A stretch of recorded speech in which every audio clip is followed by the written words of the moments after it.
अवसर तेरा बीत रहा है, हो न जाए सामने।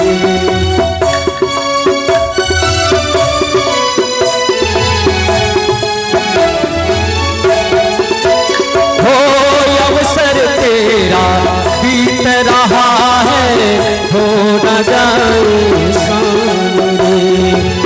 अवसर तेरा बीत रहा है, हो न जाए सामने। झटपट अपना काम बना ले, झटपट अपना काम बना ले, कर परिचय तू राम रे। हुआ सवेरा जाग तू प्यारे, जपूले प्रभु का नाम रे। हुआ सवेरा जाग तू प्यारे, जपूले प्रभु का नाम रे।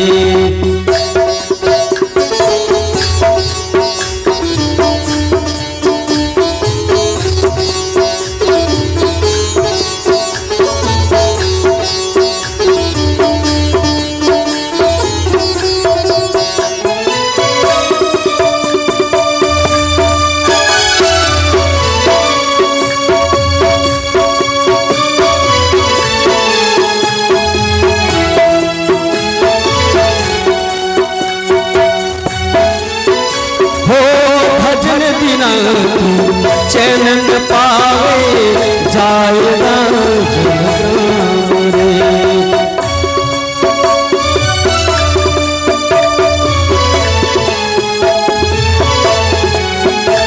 हो भजन बिना तू चैन न पावे जाएगा जन्म रे।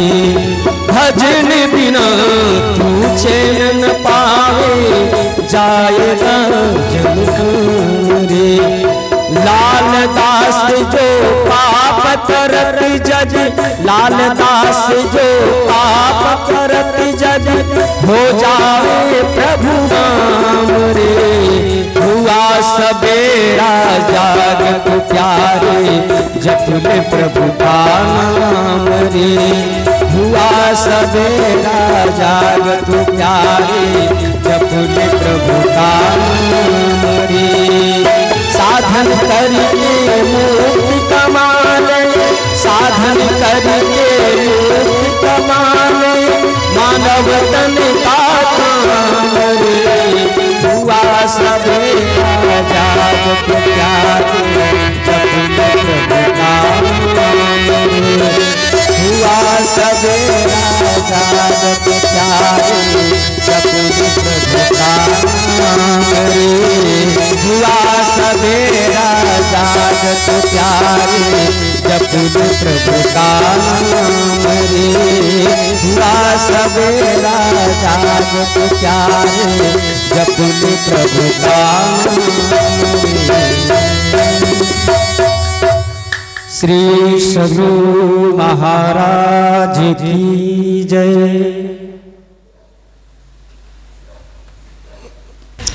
ध्येयं सदा परिभवगणमभीष्टदोहम्,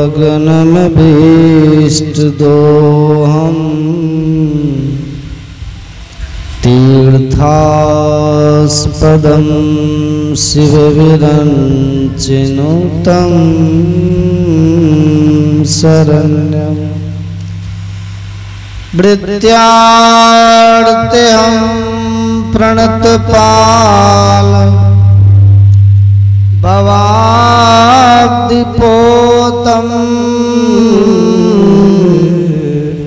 वन्दे महापुरुषते चरणारविन्द।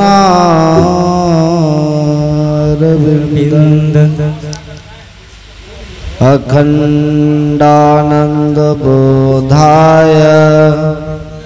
शिष्य संतापहारिणे, सच्चिदानन्दरूपाय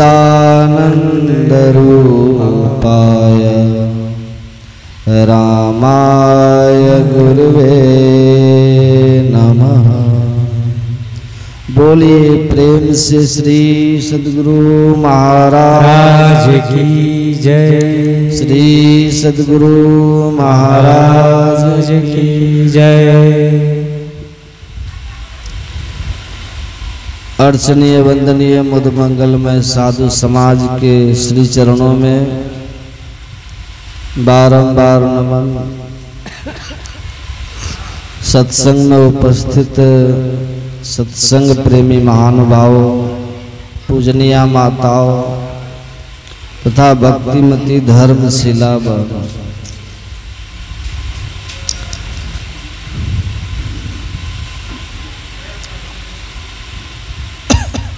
आज हम लोगों ने पाठ में योग सिखोपनिषद का पाठ सुना।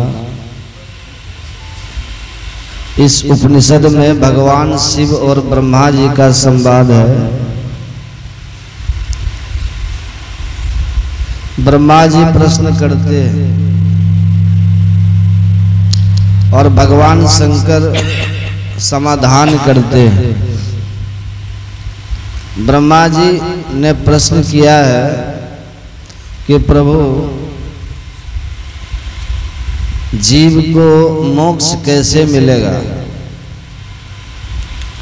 और मोक्ष कहते हैं किसको? मोक्ष को पाने के लिए कोई कहते हैं ज्ञान चाहिए और कोई कहते हैं ध्यान चाहिए। इसमें आपका क्या कहना है? आप क्या कहते हैं? तब भगवान शंकर ने कहा कि हे ब्रह्मा जी, मोक्ष पाने के लिए न तो केवल ज्ञान से कोई समर्थ होता है, सक्षम होता है, और न तो कोई केवल ध्यान से, योग से सक्षम होता है। भगवान शंकर कहते हैं जिनके पास योग भी है और जिनके पास ज्ञान भी है, वही सक्षम और समर्थ होते हैं। योगहीनम कथम ज्ञानम मोक्षदम भवति है भो, योगोपि ज्ञानहीनस्तु न क्षमो मोक्ष कर्मणि, तस्मात् ज्ञानं च योगं च मुमुक्षुर दृढ़म अभ्यसेत्। भगवान कहते हैं ब्रह्मा जी,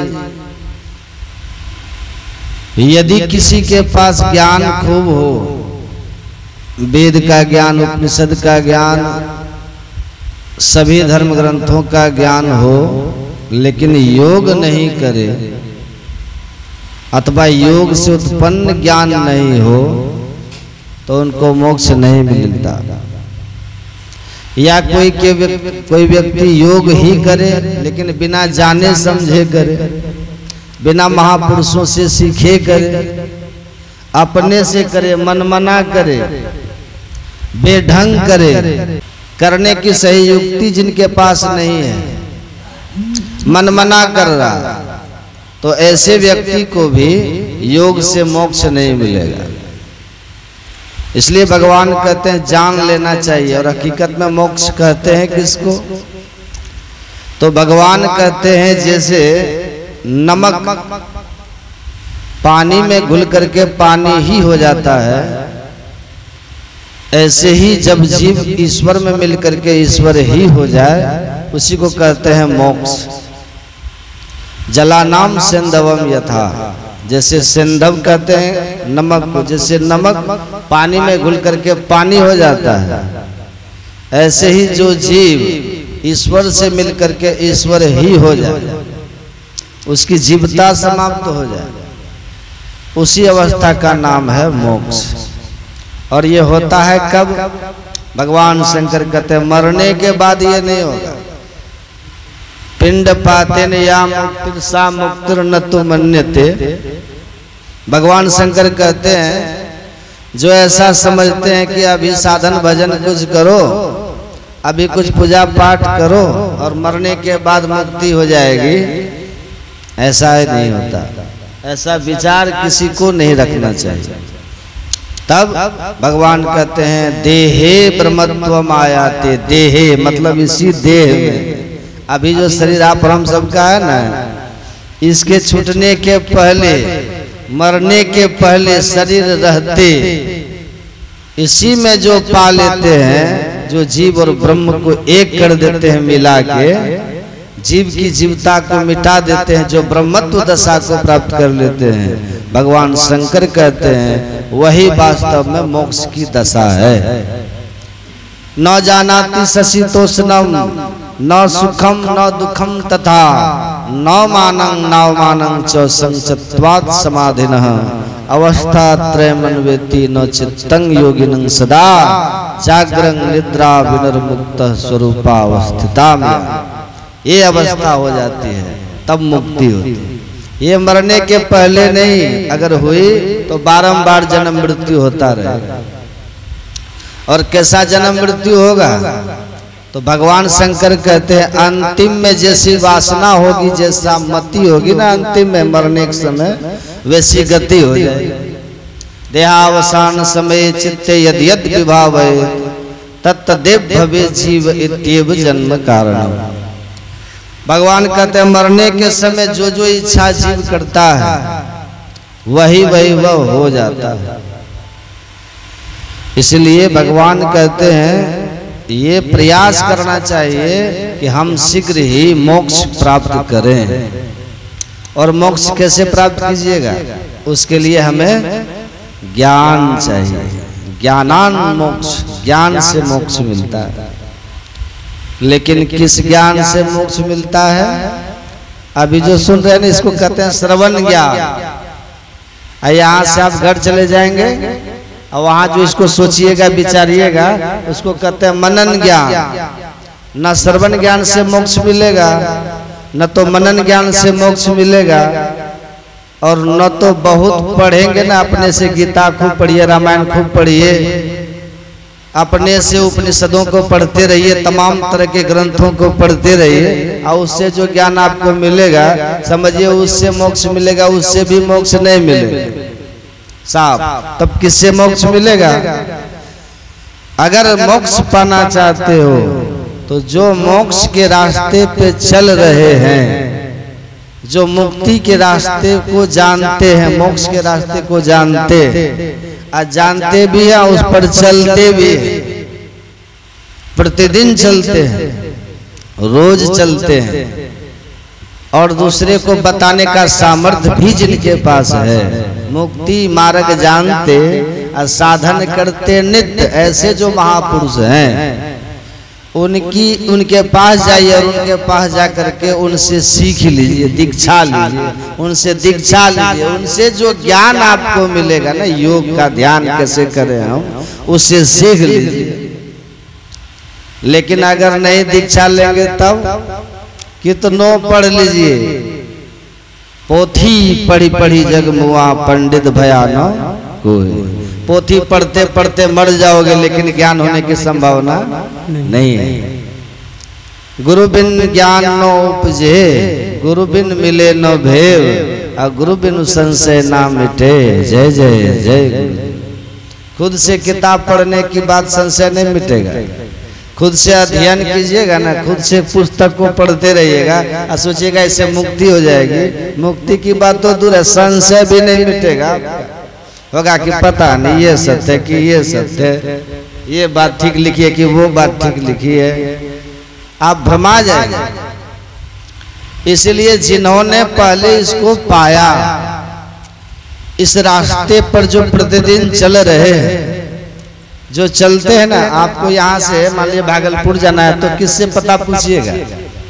जो भागलपुर गए हैं, जो भागलपुर चल के गए हैं, वही ना सीधा रास्ता आपको बताएंगे।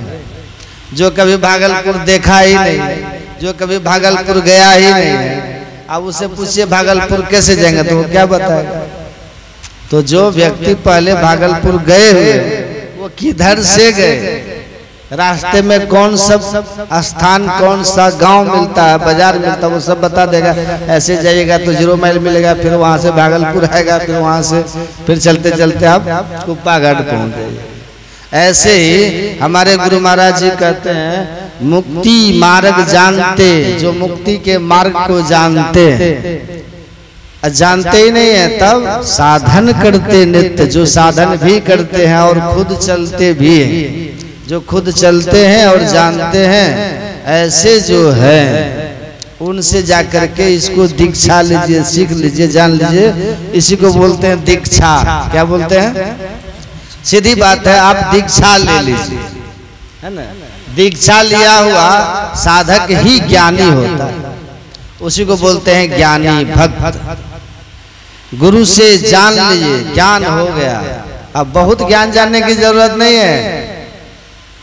बहुत जानिएगा तो कितना जानिएगा? अपने यहाँ कितना ग्रंथ है, पढ़ते पढ़ते जीवन बीत जाएगा, तब भी ग्रंथ का अंत होने वाला नहीं।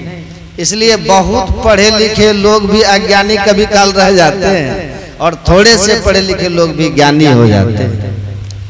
जिनके पास गुरु का ज्ञान हो, जिन्होंने गुरु से दीक्षा शिक्षा ले रखी है, उतना ही ज्ञान को लोग समझ जाए। लोग कहते हैं कि बाबा अब याद ही नहीं रहता है। हम कहते हैं अच्छी बात तो है, याद रहेगा तो बक बक करते फिरिएगा, याद रखिएगा तो फिर दूसरे को सुनाने का मन करेगा, समय उसी में व्यर्थ चला जाएगा। बस इतना ही याद रखिए, गुरु ने जो आपको कहा है उतना ही को याद रखिए। हमारे गुरु महाराज जी, हम लोग स्तुति में पाठ करते हैं ना, हम लोग गुरु महाराज कहते हैं सकल भूले, कहते हैं ना, सकल भूले एके रहे, सबको भूल जाइए। जिससे मोक्ष मिलेगा ना, बस उसी को याद रखिए, उतना ही याद रखिए। जैसे मरने के लिए एक ब्लेड काफी होता है ना, एक रस्सी काफी होती है फांसी लगाने के लिए, मरने के लिए, उसी तरह मोक्ष पाने के लिए गुरु का जो ज्ञान है ना, वही काफी है। आपको मोक्ष उसी से मिल जाएगा। जो दीक्षा में गुरु बताता है उसी को लोग भूल जाते हैं। और जो दीक्षा में बतलाते हैं ना, जो दीक्षा के समय हमको बताया जाता है, वो क्या है? वही है योग। भगवान शंकर जो कहते हैं ना, योग हीनम कथम ज्ञानम, योग के बिना ज्ञान नहीं होता। तो किस योग के बिना ज्ञान नहीं होता है? दीक्षा में जो गुरु बता देते हैं वो योग की विधि बताते हैं। क्या सब बतलाते हैं? जानते हैं कि नहीं? जो दीक्षा लिए सबको पता है, संत मत में पहले ही 3 क्रिया बतला दी जाती है। 3 प्रकार का योग पहले ही बता दी जाती है दीक्षा में। जो लिए होंगे उनको पता होगा। और दूसरे मत में जाइए तो एक मंत्र बतला देगा, हो गया, इसी को जपते रहो जीवन भर। किसी में आप मत में चले जाए, किसी में एक बताता है, किसी में 2 बता देगा। लेकिन संत मत में जैसे आप दीक्षा लेंगे ना, तो 3 क्रिया शुरू में ही बतला देते हैं। और तीनों में जो सफल हो जाते हैं तो चौथी क्रिया फिर उसको बाद में बतलाएगा। 3 क्रिया सब क्या बतलाते हैं? पहला जो बतलाते हैं, पहला बतलाते हैं क्या? मानस जप, मतलब मंत्र बतला देते। उस मंत्र का जप कैसे करें मन ही मन, वो बताते हैं। इसको कहते हैं मानस योग। योग है ये, जप योग कहते हैं इसको। अब फिर बतलाते हैं मानस ध्यान। ठीक करो ना आवाज। मतलब भगवान का, अपने इष्ट का हम ध्यान कैसे करेंगे, वो भी बतलाते हैं। अब आज का लोग अपने से जप भी करते और अपने से ध्यान भी कर लेते हैं। सफलता मिलेगी? नहीं मिलेगी। गुरु बिन माला फेरता, और गुरु बिन करता दान, और गुरु बिन सब निष्फल गया, बूझो वेद पुराण। गुरु बिन जप तप दान व्यर्थ व्रत, तीरथ फल नहीं दाता, लक्ष्मी पति नहीं सिद्ध, गुरु बिन वृथा जीव जग जाता। सब व्यर्थ हो जाता है। इसलिए मंत्र भी जपिए तो गुरु से जान करके जपिए। ध्यान भी कीजिए ना तो गुरु से दीक्षा लेके ध्यान कीजिए। ये है जप योग और ये है मानस ध्यान योग, मतलब ध्यान योग। इसको बोलते हैं मानस ध्यान। उसके बाद तीसरा बतलाते हैं दृष्टि योग। वो असली योग है, वही है। सुन रहे थे ना अभी पाठ में, गुरु नानक देव जी महाराज कह रहे थे, जोग न खिंता जोग न डंडे जोग न भस्म चढ़ाई। जोग ये सब जोग नहीं है। डंडा धारण करने से कोई जोगी नहीं हो जाता, गुदड़ी पहन लेने से कोई जोगी नहीं हो जाता, दिन भर चलते रहने से कोई जोगी नहीं हो जाते हैं। शमशान में रहने से कोई जोगी नहीं हो जाते, तब जोगी कौन होते हैं? गुरु नानक देव जी महाराज कहते हैं एक दृष्टि करी सम सरी जाने जोगी कहिए सोई। एक दृष्टि मतलब दृष्टि। दृष्टि किसको कहते हैं? दृष्टि किसको कहते हैं? अभी आप लोग यहाँ पे बैठे हुए हैं और हम भी यहाँ बैठे हुए हैं, सब के सब इधर मेरी तरफ देख रहे हैं। अब मैं आप लोग की तरफ देख रहा हूँ। ये जो देखने की शक्ति है ना, इसी को बोलते हैं दृष्टि। क्या बोलते हैं? दृष्टि। आप उधर से इधर देख रहे हैं, कितने लोग हमको देख रहे हैं? इधर से मैं भी देख रहा हूँ। इतनी दृष्टि है, लेकिन कभी किसी की दृष्टि टकरा रही है? क्यों? क्योंकि ये सूक्ष्म है, ये दृष्टि सूक्ष्म है। लेकिन अभी ये दृष्टि अलग अलग है। दो आंख है ना, दोनों से जो देखने की शक्ति निकल रही है, इसी को दृष्टि बोलते हैं। ये अभी दोनों दृष्टि धार हमारी अलग अलग है, अलग। जब तक ये दोनों दृष्टि धार अलग अलग है, तब तक हम भोगी बने रहते हैं, विषयों के भोगी। तब तक हमको रूप अच्छा लगता है, रस अच्छा लगता है, गंध अच्छा लगता है, शब्द अच्छा लगता है, ये विषय हमको तब तक अच्छा लगता है। जब तक ये दोनों दृष्टिधार हमारी अलग अलग है, तब तक हम अंधकार में रहते हैं। आंख बंद करते क्या देखते हैं? घोर अंधकार। जब तक दोनों दृष्टिधार आपकी अलग अलग रहेगी, तब तक अंधकार देखोगे, तब तक अंधकार ही दिखाई पड़ता है। और मैंने कल कहा था, अंधकार को कहते हैं तम। क्या कहते हैं? तम। तम। तो जब तक है तम, तब तक है जम। जब तक है तम, तब तक है जम। तो जब तक ये दोनों दृष्टि आपकी अलग अलग है, तब तक हम आप जम के फंदे में हैं। अगर जम के फंदे को काटना चाहते हो तो योगी बनना पड़ेगा। तो गुरु नानक देव जी कहते हैं दोनों दृष्टि की वो जब एक कर लोगे, एक दृष्टि करी सम सरी जाने जोगी कहिए सोई वो जोगी होता है। ऐसा क्यों होता है? जिस समय दोनों दृष्टि धार हमारी एक हो जाएगी, उसी समय शरीर से सारी चेतना का सिमटाव हो जाएगा। शरीर से हम बाहर निकल जाएंगे, स्थूल से बाहर सूक्ष्म में हम चले जाएंगे। वही असली सन्यासी कहलाता है। भगवान श्री कृष्ण कहते हैं गीता में, योगी कौन कहलाता है? न ह्य संन्यस्त संकल्पो योगी भवति कश्चन। भगवान कहते हैं केवल संकल्प का त्याग करने से कोई योगी नहीं हो जाता। तब भगवान कृष्ण कहते हैं जो इस तरह के त्यागी हैं, किस तरह के? जो इस तरह के त्यागी चेतना को जो संपूर्ण शरीर से सिमट ले और तब अंधकार से प्रकाश में दे आवे, वो योगी होता है। लेकिन ये कौन कर पाएंगे? सीधे कोई बैठे और सोचे दृष्टियों की साधना कर लेंगे, संभव है? तो कहते हैं ये जो योग है ना, चित्त वृत्ति निरोध, किस लिए? Concentration of mind. एक ऐसी पद्धति है जिससे हम अपने मन में उठने वाले अनेक तरह के वैचारिक तरंगों को रोक देते हैं। और उसका परिणाम क्या होता है? रोकते क्यों हैं हम लोग ध्यान में? तो journey from body to soul,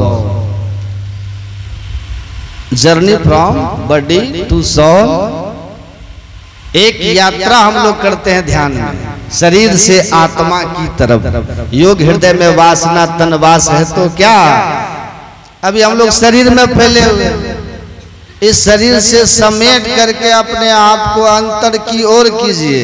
उलटी पाछलो पेड़ा पकड़ो पसरा मना बटोर, कहे कबीर सुनो भाई साधो तब पयो निज ठोर। तब फैले हुए मन को आप क्या करते हैं? ध्यान में समेट करके बहिर्मुख से हम अंतर्मुखी बनाते हैं, और इस अंतर्मुखता की प्राप्ति में ऊर्ध्व गति हो जाती है, जिससे माया के आवरण अंधकार प्रकाश शब्द के जो आवरण बने हुए हैं हमारे और परमात्मा के बीच की दूरी है, वह आवरण छिन्न भिन्न होकर के और परमात्मा और आत्मा की एकता हो जाती है। फिर द्वैतता नहीं कुछ रहेगी, असमन दृढ़ चाहिए। द्वैतता खत्म हो जाती है, मोक्ष हो गया।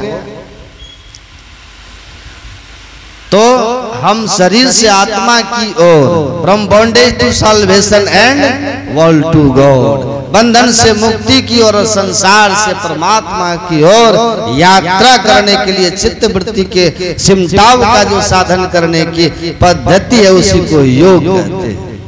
तो चित्त वृत्ति को रोकना है, मन की तरंग को रोकना है, मन की तरंग मार लो बस हो गया भजन। और समता की प्राप्ति योग की पूर्णता है। जब ऐसी अवस्था हो जाए कि सिया राम में सब जग जानी, करहु प्रणाम जोड़ी जुग पानी, जड़ चेतन जग जीव जता सकल राम में जान, बंदों सबके पद कमल सदा जोड़ी जुग पानी। संपूर्ण संसार ब्रह्ममय हो गया।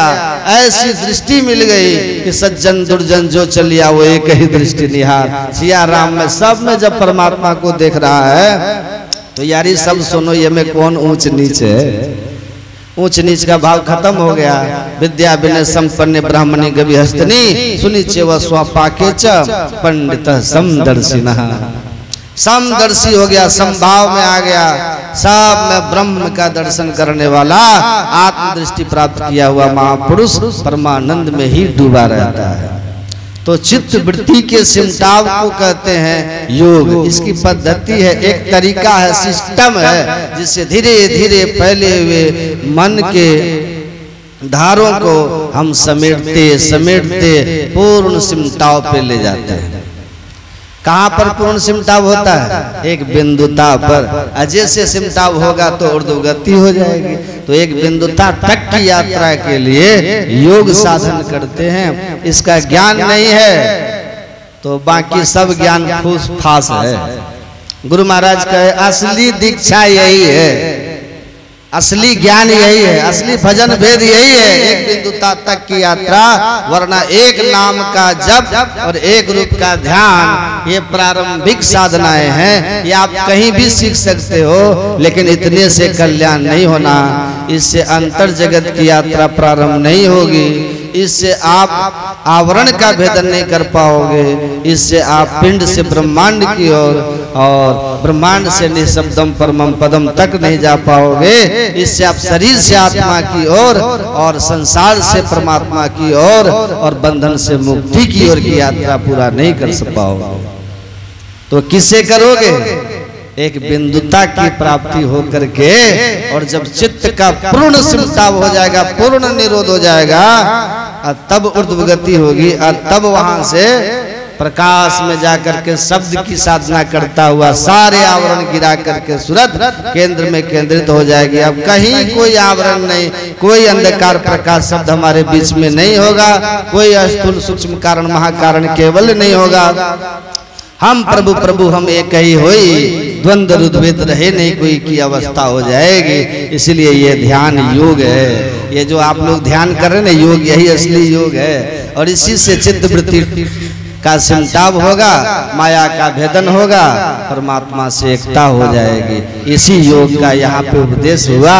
और ये जीवन काल में ही होगी। पूर्ण समाधि में जाके तो जीवन मुक्त हो जाएंगे। गुरु महाराज ने बड़ा सरल ढंग से पूरा सिस्टम सिमटाव के पूरे साधन का वर्णन कर दिया। नैनन मूंदी को ध्यान को साधन करो, बैठ दृढ़ होई सुखासन। आराम से बैठिए, यहाँ आंख बंद कीजिए और साधन शुरू कीजिए। कहां से चित्त वृत्ति के सिमटाव का साधन शुरू होगा? योग की प्रक्रिया कहां से शुरू होगी? तो मानस जाप नाम गुरु के रा, मानस ध्यान रूप उन्हीं के रा। यही अब लंब ध्यान कछु होई, पुनः दृष्टि बल कीजे सोई। सुख मन बिंदु को धरो दृष्टि से, असुरत छुड़ाओ पिंड सृष्टि से। धर कर बिंदु सुनो अनहद ध्वनि, भांति की होती पुनि पुनि बिंदु रूप पीठ विनिर् विद्या नाद लिंग मुपस्थितम धर कर बिंदु सुनो अनहद बनी विविध भांति की होती पुनि पुनि अधुनि सुनी सूरती चढ़ती जाई अंतर पट टूटे दुखदाई।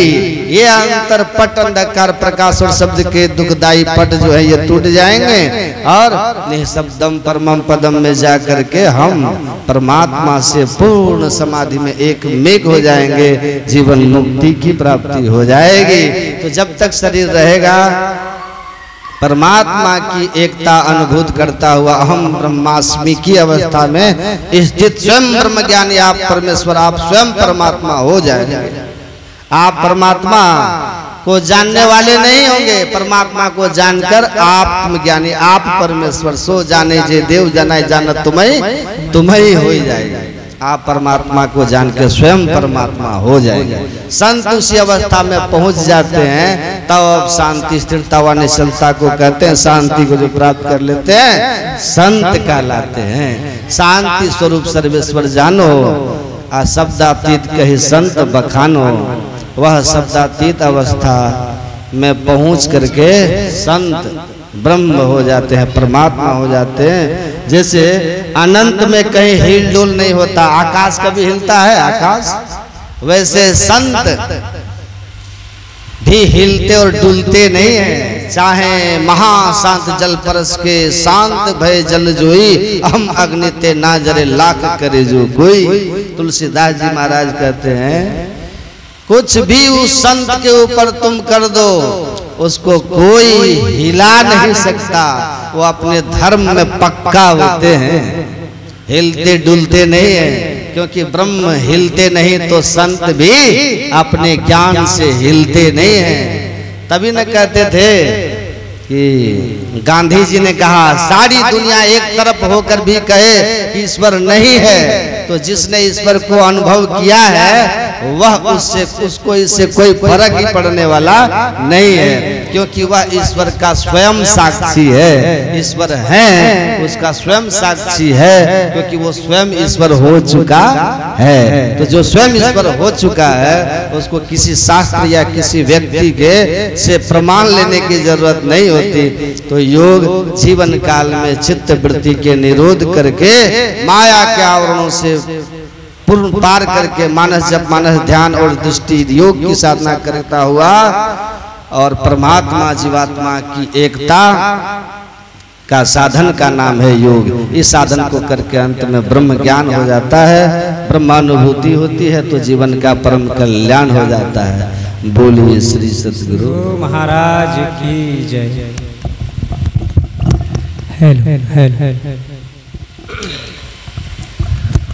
श्री सद्गुरु महाराज की जय। अभी आप लोग पूज्य श्री के मुखारविंद से योग के विषय में सुन रहे थे। कल पूज्य श्री बता रहे थे और मेरा पुत्र भी इस जगह श्री सद्गुरु महाराज की जय।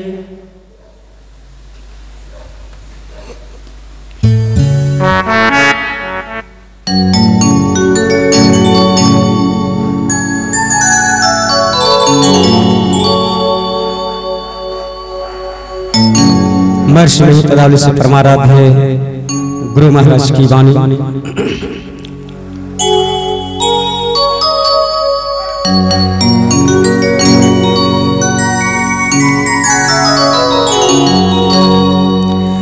मोहि दे दो भक्ति दान सतगुरु हो दाता जी।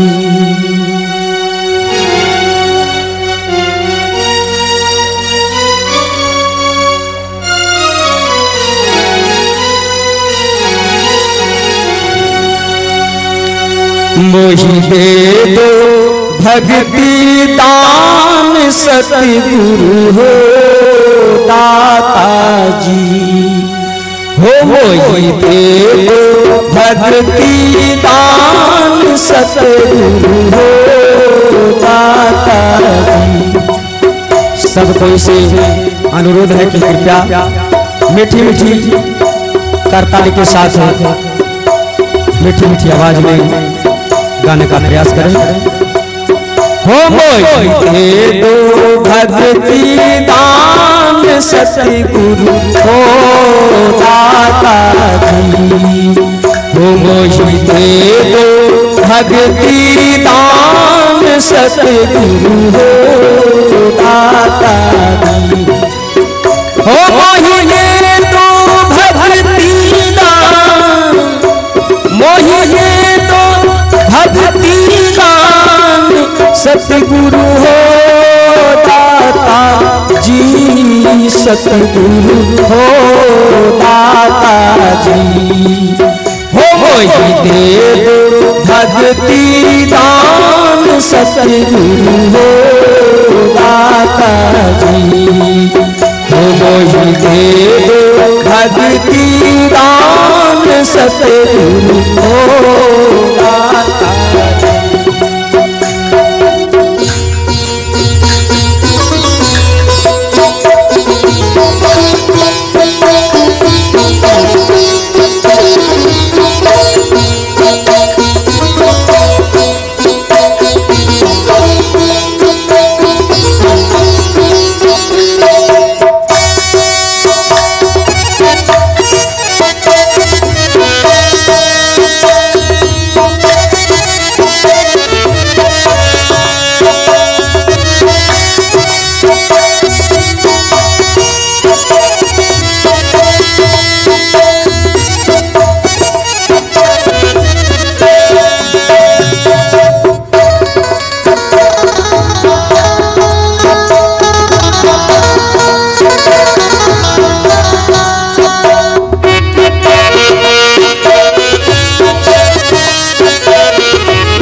दस दिस विषय जाल से हुए करत नहीं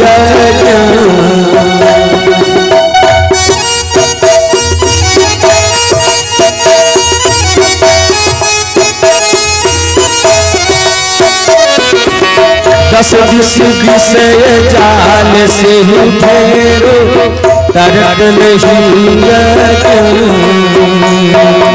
दस दिस विषय जाल से घेरो करत नहीं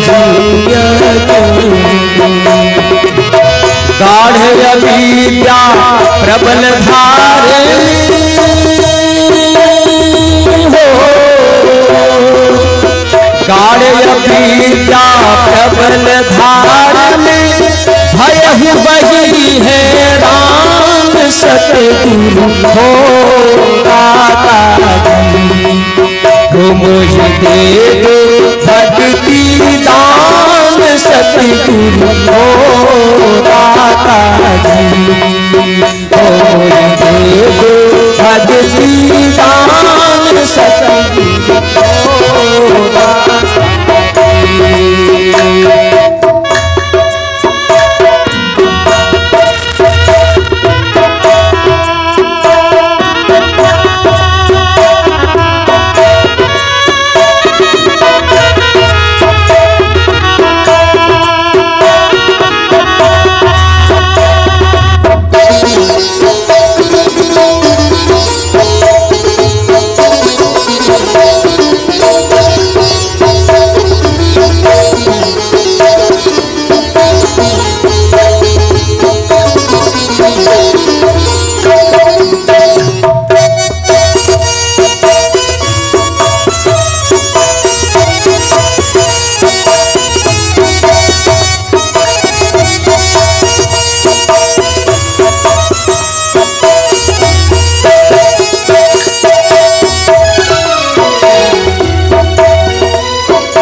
बुद्धि बल को अछूल भरोसा गुरु तब आस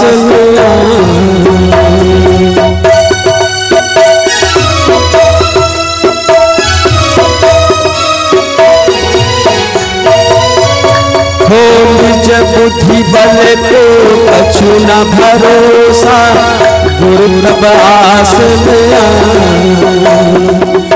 निज बुद्धि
कराई दीजे आत्मज्ञान,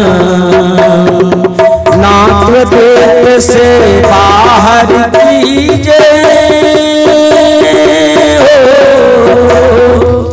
नाथ देव से बाहर कीजे, यही विनती नहीं आन सतगुरु हो दाता जी, हो मोहि दे दो भगति दान सतगुरु हो दाता जी, हो मोहि दे दो भगति दान सतगुरु हो दाता जी, मोहि दे दो भगति दान, मोहि दे दो भगति दान सतगुरु हो दाता जी, सतगुरु हो दाता हो दे दो भगति दान सतगुरु हो दाता हो मोहि दे दो भगति दान सतगुरु हो दाता जी, सतगुरु हो दाता जी, सतगुरु हो दाता जी। श्री सद्गुरु महाराज की जय।